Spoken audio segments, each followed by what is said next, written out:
Good evening, everyone, and welcome to our city. We are here in the mayor's office at the Muscatine City Hall, and it's August 20th of 2019. I can't even believe it.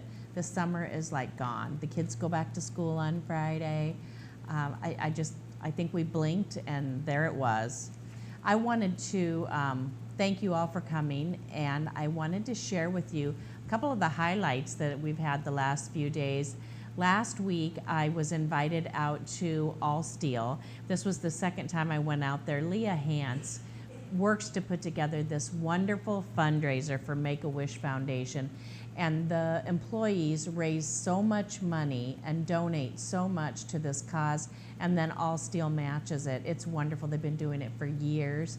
I was fortunate enough to be able to go out last year and stop by this year, and just a big shout out to them. Muscatine is so filled with giving, kind people and organizations and companies, and we just couldn't make the difference that we make without all of them.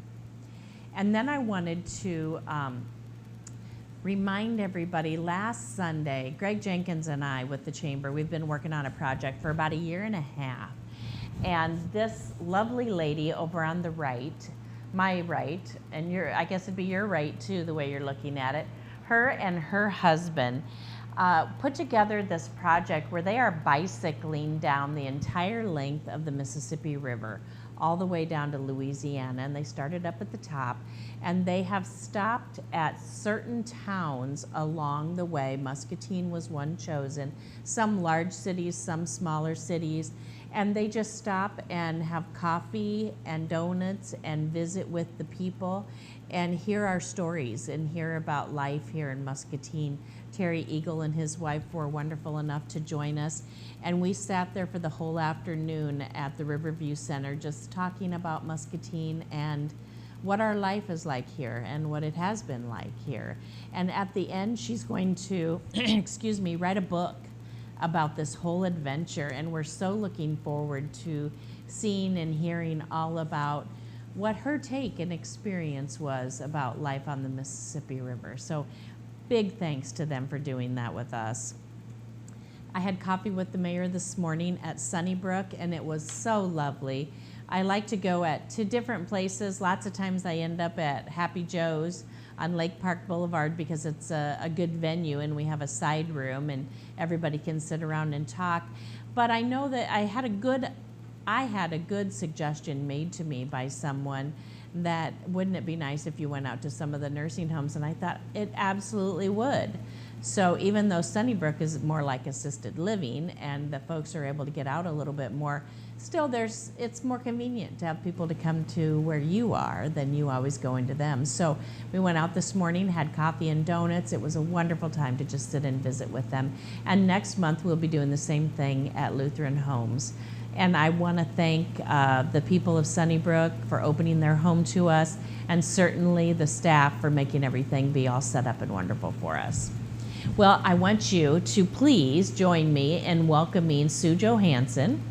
Most of you know her who have lived in Muscatine at all, and Sue is the chair of the League of Women Voters that's been around for quite some time in Muscatine, and we are very fortunate to have them work on all of the different issues that we all know are very important to Muscatine. So welcome, Sue. Thank you. Thank you, Mayor. Thank you. Thanks for coming. Glad to be here. So I think a lot of people might not know what the League of Women Voters is really all about. What is there like is there a mission? What is your foundation? What is your goal? Oh, absolutely. Well, we're a nonpartisan organization, and we are interested in an informed electorate. Okay. We also do voter registration, and we do advocacy on issues. We never endorse a candidate or a party, but we are very interested in helping people learn about who the candidates are and how they can vote. And we'd like them to be informed and vote informed. So not only are you wanting everybody to vote, but you're also wanting to make sure that everybody knows about the issues. Yes. So that they can choose the best person that lines up with their values. Yes. That's a tough job. Well, you know, one of the ways that we do that is that we hold candidate forums, and we're going to be having 2 candidate forums this fall. Two, okay. Two of them, yep. We're going to be having a candidate forum for the school board candidates. Oh, yes. And that will be on September 24th here at City Hall at 7 o'clock. And that also happens to be National Voter Registration Day. And so we'll have voter registration materials available for anybody who needs that. And then on October 8th, we'll have a candidate forum for the mayor and city council. Okay. So you're invited. All right, thank you. So I've been involved in some of those since I've been mayor. Yes. And they're all done so well. Well, thank you. And I really think, I like to go to them even when I'm not involved. Like I think the County Board of Supervisors have had them, and certainly the school board. Yes. And I think it's so helpful that the people in the audience can get their questions answered. Yes. So you don't pick all the questions. No, most The of them people are. do. Right, they come from the audience for the most part.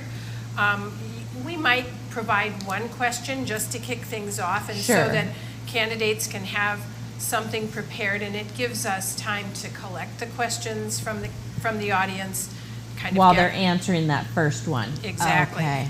But all of the questions come from the audience after that.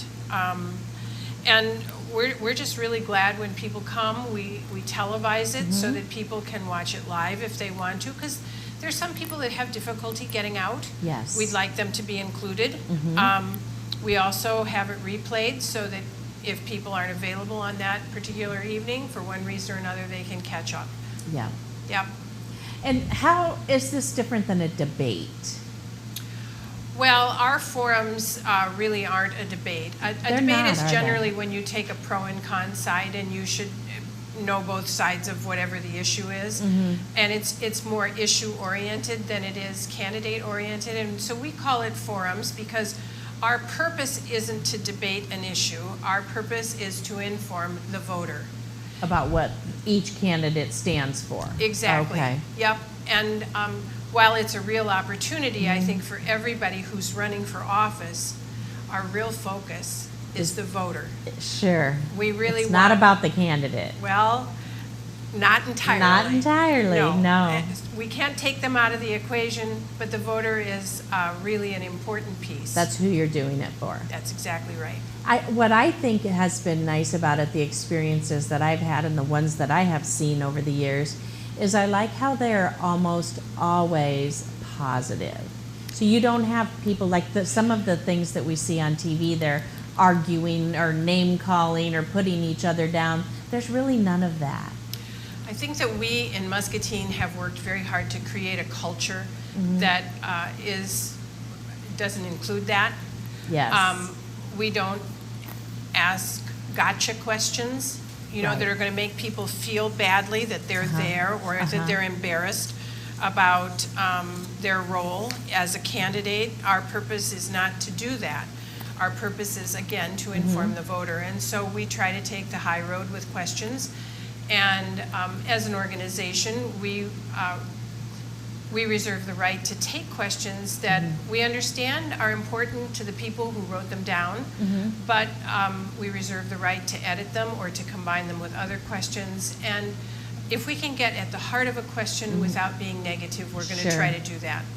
Because really what you want is, the way I understand it and the way I feel, is what you're doing is bringing forth an issue, and you're giving each candidate the opportunity to say what they think about the issue, which then helps the voter know, okay, well, I like the way that person thinks or this person thinks. So it's informing the voters about how people fall on the issues That's exactly right. in positive Positive. ways. We really try to have it that way. And I have learned at just a state meeting I was at not too long ago that in some places they have difficulty getting candidates to attend. Really? We don't have that problem no. here. People, I think, make time for us. I think they understand that the voter benefits that they as a candidate can benefit by promoting themselves at a forum. And we're really very hopeful that, everybody will attend. We start early. Sure. We try to inform people, save the date, and then we try to run a forum that people are going to feel good about when it's over. Sure. Yeah, in fact, I can't even remember a time when a candidate didn't attend. I mean, there are very few, and I'm sure if they didn't, it was just because they had a very serious conflict in their schedule that they weren't allowed or able to make that change. We had somebody that was running for the Iowa State House a couple of years ago that didn't attend because his wife had surgery in the morning. Sure. And that's understandable. Totally understandable. Mm-hmm. Yep. Yeah, but for the most part, right. I think that's just part of running for office in Muscatine. You just do this. That's right. Yeah. And then we have a website that's called vote411.org. Okay. And vote411.org, again, is directed at the voter. And if somebody has moved, let's say, and they don't know where they go to vote, they can go to vote411.org and they can write in, tap in their address, and it'll tell them where they should go to vote. Oh, how nice is that? Exactly. And then people who maybe have changed their name, they've gotten married, or maybe they've gone back to a different name, if they've moved, if they want to change their party, all those are things that can be done. And I think on this website? Well, it'll direct you. Oh, okay. It'll direct you to the right place. This is where you go do this. Exactly. How so nice. Those kinds of things can be done. For instance, you can go to the counter at the auditor's office. Right. You can go to the Secretary of State's website, but you can go to the 411.org website, and it more than likely will direct you back to the Secretary of State's website. And those things are very important to people. If you want to vote, you have to be registered. And I believe that this fall you're going to have your ID or some form of That's identification. my understanding. Most people use their driver's license, and that works really well because there's a barcode on the back, but you still have to be registered. And the registration has to match your address. And so if people are moving around, that's one of the details they need to take care of is they need to change their address. It is. And then they need to find out where their new voting place is. Right, based on their new address. That's right. And I know Leslie at the Muscatine County Auditor's Office, her and her staff are so helpful. They're if you terrific. Have questions. That's right. Leslie is a member of the League of Women Voters. Oh, is she? She is. And she always does a great job. We're real lucky to have her. Oh, yes.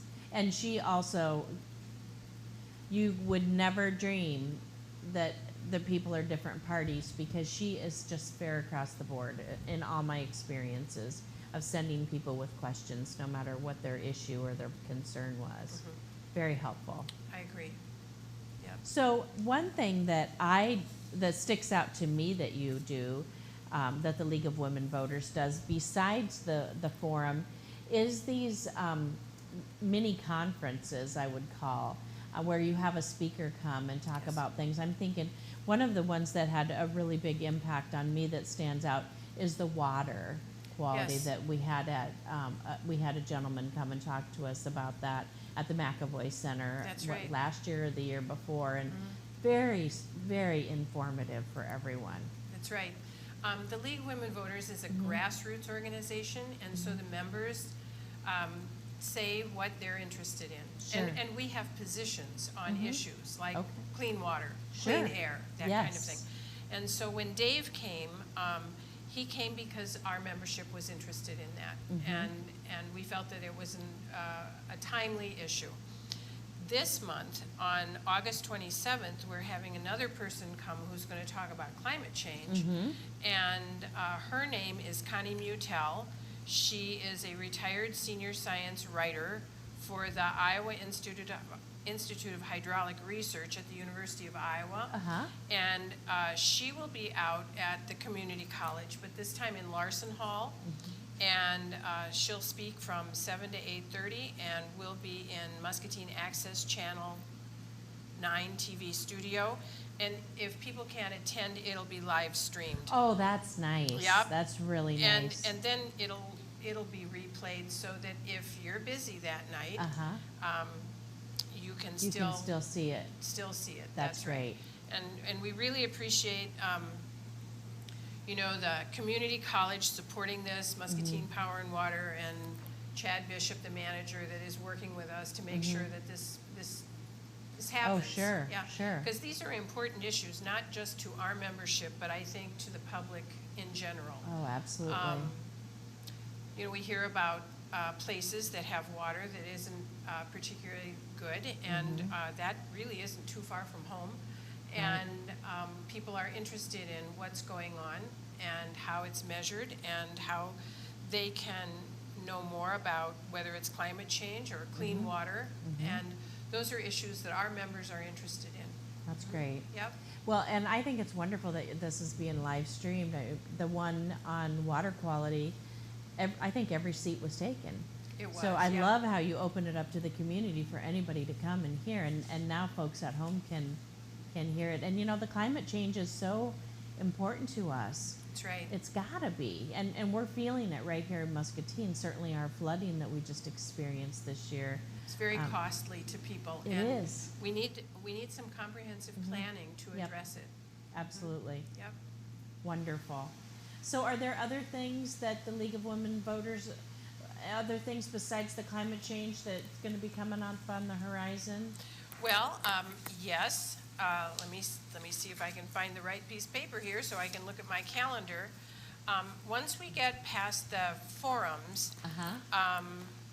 actually we're going to take a tour of the wastewater recovery facility here in Muscatine. You'll be in for a treat from Yeah, John. we haven't been down there, but we had John as a speaker in Yes. April, and everybody was pretty fascinated by the sure. stories that he had to tell. And so we're going to go and visit him where he hangs out every day.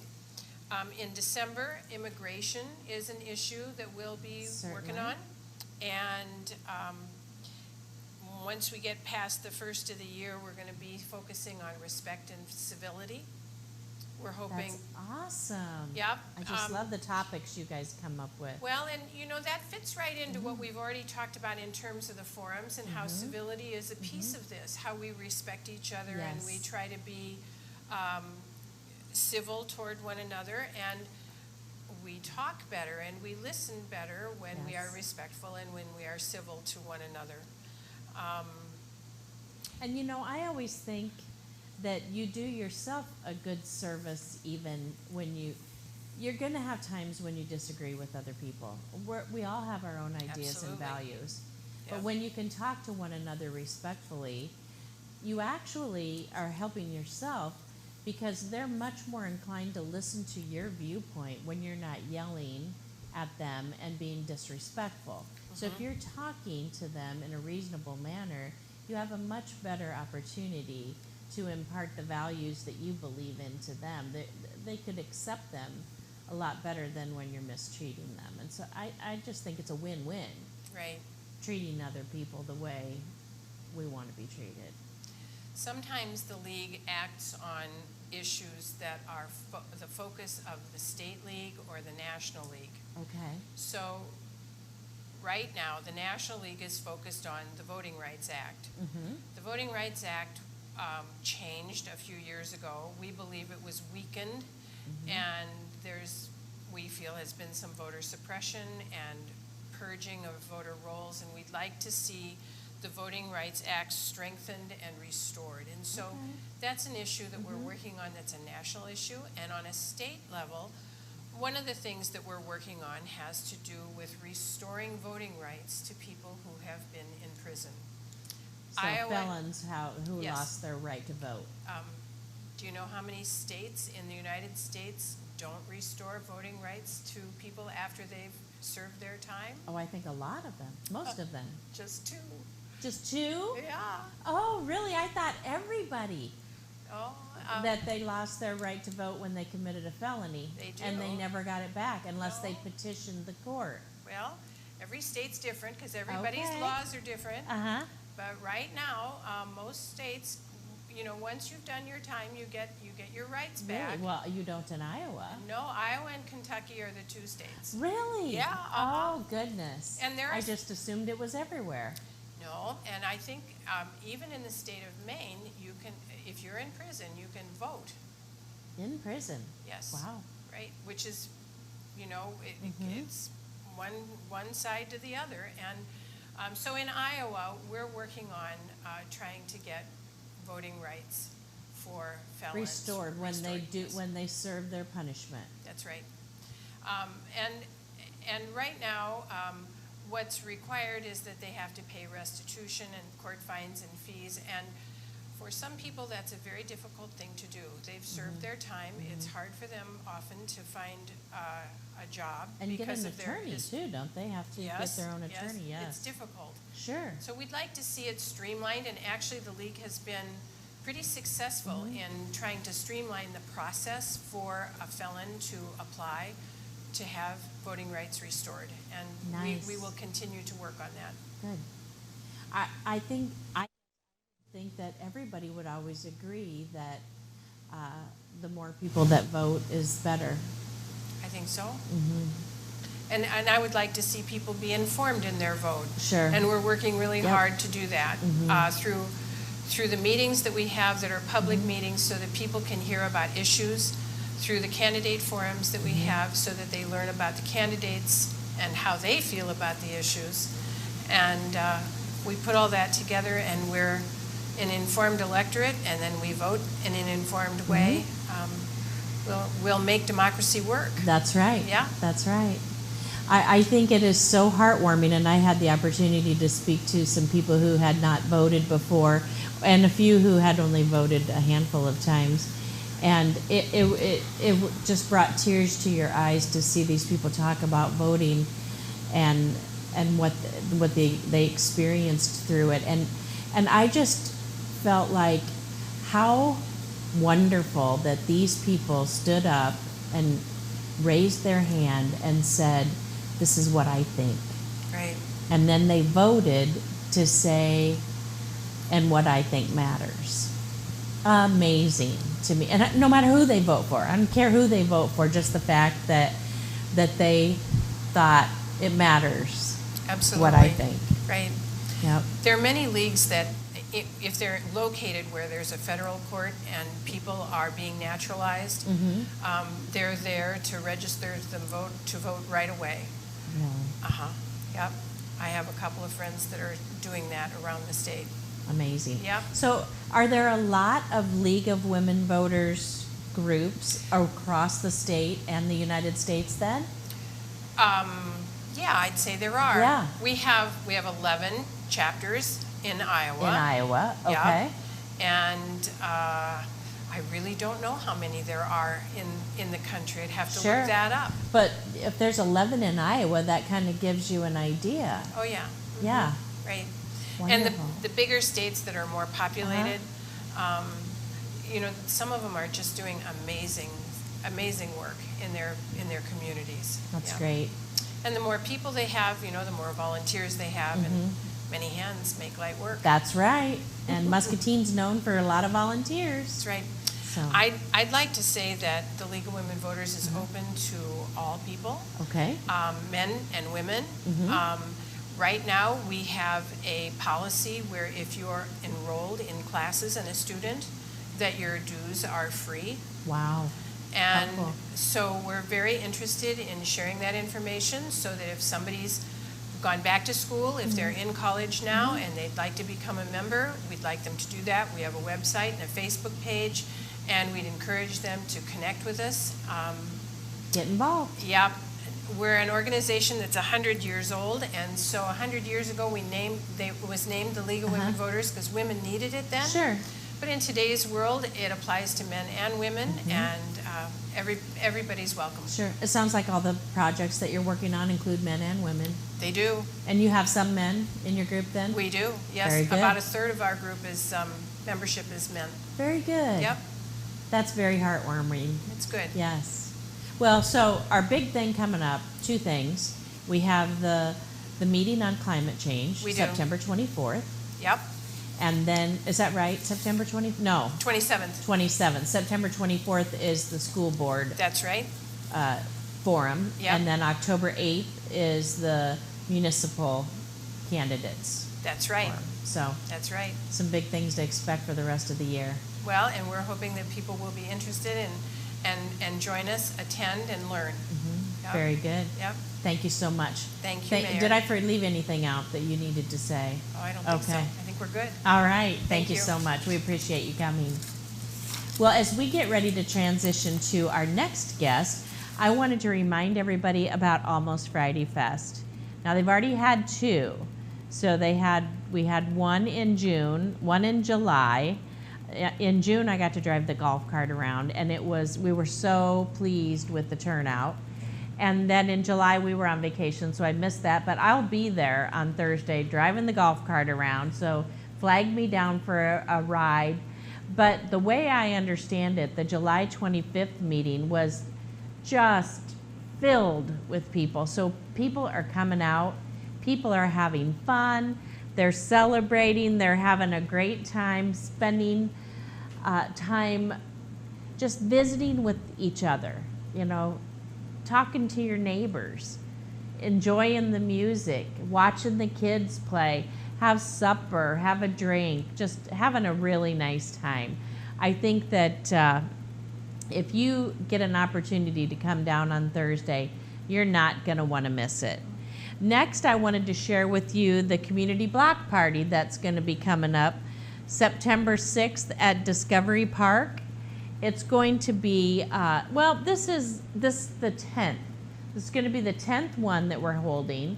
And it's a collaborative between a bunch of businesses and organizations. I couldn't even tell you how many there are. But the theme this year is Full Steam Ahead. And the STEAM stands for, well, you've all heard of STEM, science, technology, engineering, and math. But the push lately is to add art to that. And so that's going to be our theme. Please come out. Everything is free. There's crafts, there's games, there's food. Hy-Vee will be bringing and roasting right there hot dogs and chips for the whole family. There's popcorns and snow cones. And if you haven't had an opportunity to come out, please join us. Like I said, this is not just done by one organization, but a lot of them all over. So the last thing I wanted to ask you to save the date on is Over the Edge. I know you've been seeing that a lot lately, but it is supporting Big Brother, Big Sister and Special Olympics and the Chamber. So please come on down. It's going to be a wonderful time. Saturday, September 21. Save the date. You're not going to want to miss that. And now I would like to welcome our second guest, Jenna Wagner.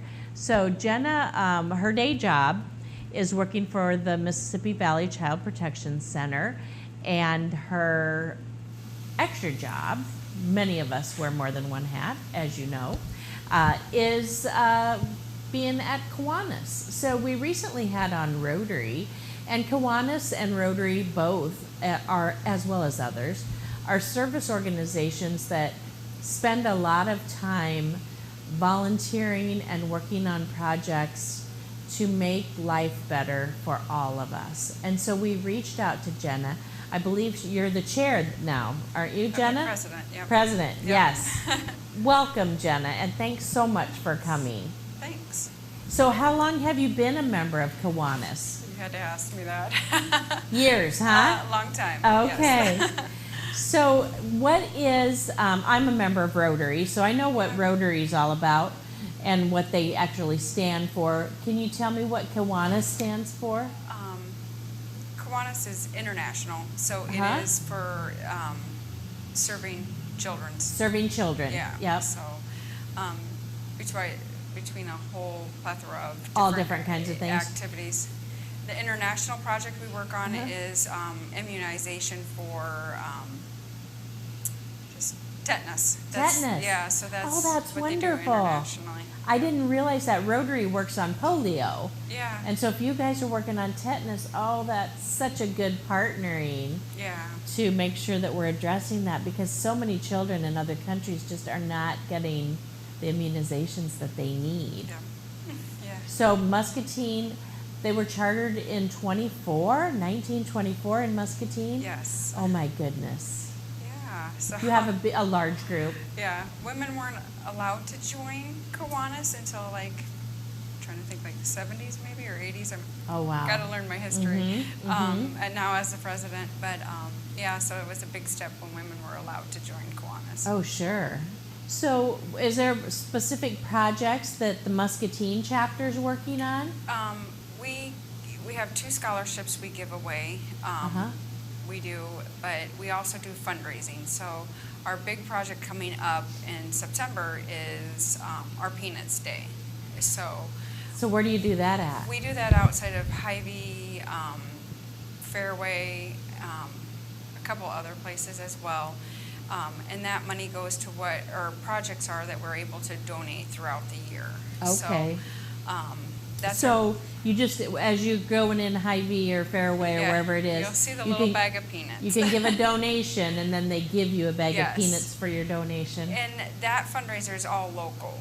It goes That to all local goes to- projects. oh, So that's great. such as like your Big Brothers and Big Sisters. It goes Uh-huh. to Boy Scouts, Girl Scouts, engineering project with the students. Oh, and it's good.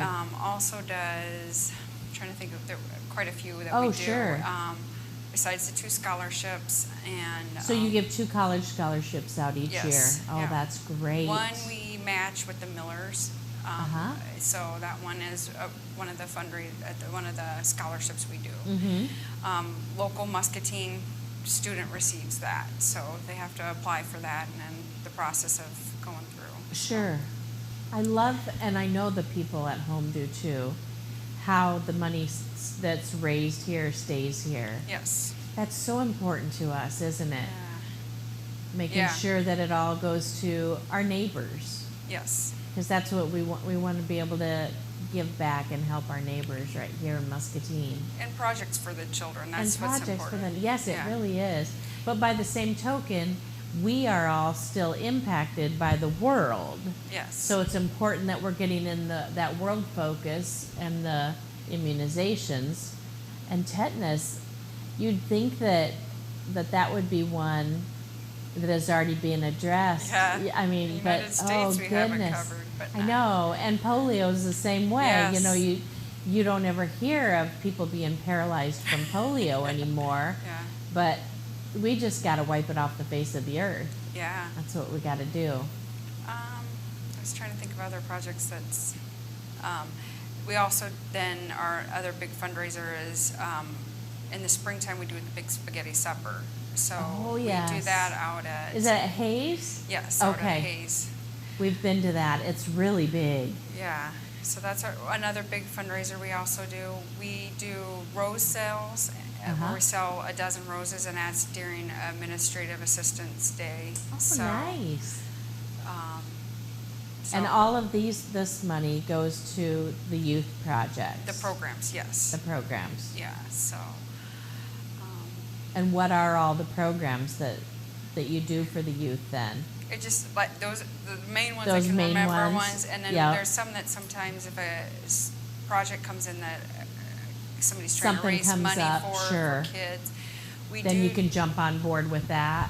we do with, at Christmas time, the last full day of school, we pick a school and we do a Christmas party for kids that will not have a Christmas. How So fun. the kids do a craft, we have pizza in, they have cookies, they get a visit from Santa with a gift. So we do that. We How also fun. have, in the high school, we have the Key Club. That's part of the Oh, Start that's to part of Kiwanis. Kiwanis. Oh, I didn't realize So, that. Okay. Muscatine students help out with that. Uh-huh. They come once a month to our Kiwanis meeting and discuss their projects, so we Sure. know what they're working on. They do a lot of blood drives out at the high school. Uh-huh. So we got to give kudos to our youth. Oh, yes. No, I didn't realize that Key Club was your youth Yes. Kiwanis. Yep. How nice that you're getting them started off young too, and then Yeah. they can Yep. move into Kiwanis when they are out of school. Yeah. So that they can give back to other students. Yeah. So Very That's good. it's good to have. So too. where and when are your meetings? We're every Tuesday Every at Tuesday? noon Uh-huh. at the First Presbyterian Church here in Muscatine. Okay. Yeah. So, Right over here downtown? Yeah. Mm-hmm. Iowa Avenue, right? Yes, yes. Okay. I just drive it. I don't Oh, remember sure. the streets. So they probably last an hour. Yes. And do you have like a speaker each week then? We have a speaker each week. Uh-huh. So just anybody from the community we bring in to kind of have to say what projects are going Sure. on and that type of thing. So if somebody's interested in joining, they can, what's the best way for them to do that? I was just trying to figure that answer out.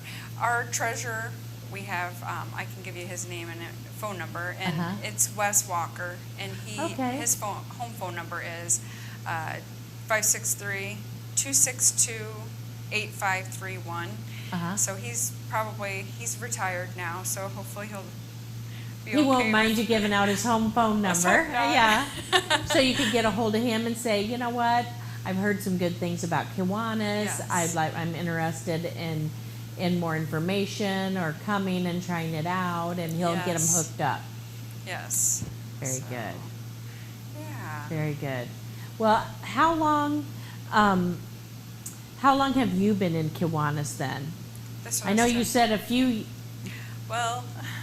years. It's been at least 5. At least that I 5. can remember. So, because what I'm hearing from the other people that I know, and I didn't mean to jump back to the same question, is that everybody really enjoys it, and the way they're able to give back to the community, that once they come, they do stay for a long time. Yes. And that's really important. Yes. So it must be very fulfilling for everyone. Yeah, it's very nice to have the youth with such as a key club, and Yes. then being able to do other activities for the community, all centered around kids' needs, like, Sure. so. Very good. So how many come to, what's an average meeting look like? 10 people, 50 or 100, or somewhere in between? Kind of fluctuates. Is it different each week? Yeah, so Uh-huh. on average, it's about 16 of us. Okay, that's a So- good number Yeah, so. for everybody to get together and listen and stay. So it sounds like you stay really up to date on what current events and What- needs are in What's Muscatine. going on in Muscatine. So Yep. that way you can help the youth. Yeah. So it's all centered around helping youth. Yes. We also, I forgot to mention that, we also pay a certain percentage of the salary to the Kiwanis clergy that's at the University of Iowa Children's Hospital. Oh, how nice. Yeah, so when families go to the university, they're able to meet with a chaplain, and Uh-huh.